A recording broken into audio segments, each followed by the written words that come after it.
আসসালাম। ভাই তোমার আইতে দেরি দেখা সব রান্না হয়ে গেছে, এখন খাসির গোশ আর রোস্টটা রয়ে গেছে আর কি, এটা তোমার জন্য রাইখে দিছি ভাই। তুমি এটা রান্না করবা, তোমার হাতে রান্না খাবো ভাই।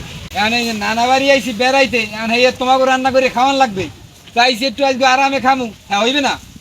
লাও রান্না করবো না। আসো ভাই আসো। আসসালামু আলাইকুম দর্শক, নানা বাড়ি বেড়াইতে আইছি।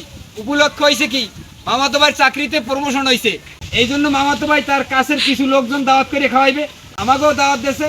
তাই পড়ছি ইনশাল্লাহ খাসির গোশ আর রোস্ট আমার নাকি রান্না করতে হইবে, বাকিতে সবাই রান্না করিয়ে ফেলাইছে।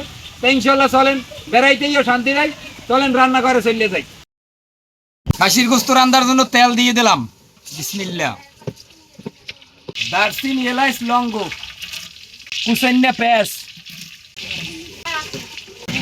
কাঁচামরিচ, রসুন বাটা, আদা বাটা, জিরা বাটা, বাটা পেঁয়াজ, স্বাদ মতো লবণ, মরিচের গুঁড়া, হলুদের গুঁড়া। এখন মশলাটার ভালো করে কষাই লমু। মশলা কষানোর পাইনে পানি, মশলাটা ভালো করে কষাই লেছি। এখন এই যে খাসির গোস্ত দিয়ে দিব। এখন খাসির গোস্তটা ভালো করে কষাই লমু, এখন ডাইকে দিমু। আর মাঝে মাঝে কিন্তু লাড়া দিয়ে দিতে হইবে। গোস্তটা ভালো করে কষাই লইছি, এখন অল্প একটু গরম পানি দিয়ে দিমু। এখন দিয়ে দিমু খাসির স্পেশাল মশলা। খাসির গোস্ত রোস্ট সব হয়ে গেছে, এখন উড়ে গেলামু। কি করো তোমরা এনে?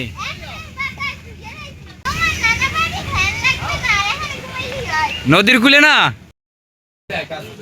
দর্শক, নানা বাড়ি আইয়া কিন্তু খাইতে বই পড়ছি। এই যে মেহমান সবাই মিলে কিন্তু এখন ইনশাল্লাহ আমরা খাওয়া শুরু করে দিচ্ছি। সব মেহমানরা কিন্তু বসে পড়ছে। টেস্ট ভালো। ফুপা খাওয়ান কেমন হয়েছে?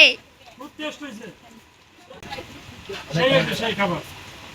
দর্শক মামারা খাদিম দিতে আছে, মোরা কিন্তু সবাই খাইতে আসছি একসাথে। আবির, এই খাসি গোস্ত কেমন হয়েছে? অতুলনীয় স্বাদ হয়েছে। দর্শক মামাতো ভাইরা কিন্তু সেই একটা আয়োজন করছে, খাসি, গরুর গোস্ত, মাছ, রোস্ট, ভেন্ডি। আমরা খাইতে যাই। ভালো থাকেন, সুস্থ থাকেন, দেখা হবে নতুন কোনো ভিডিওতে।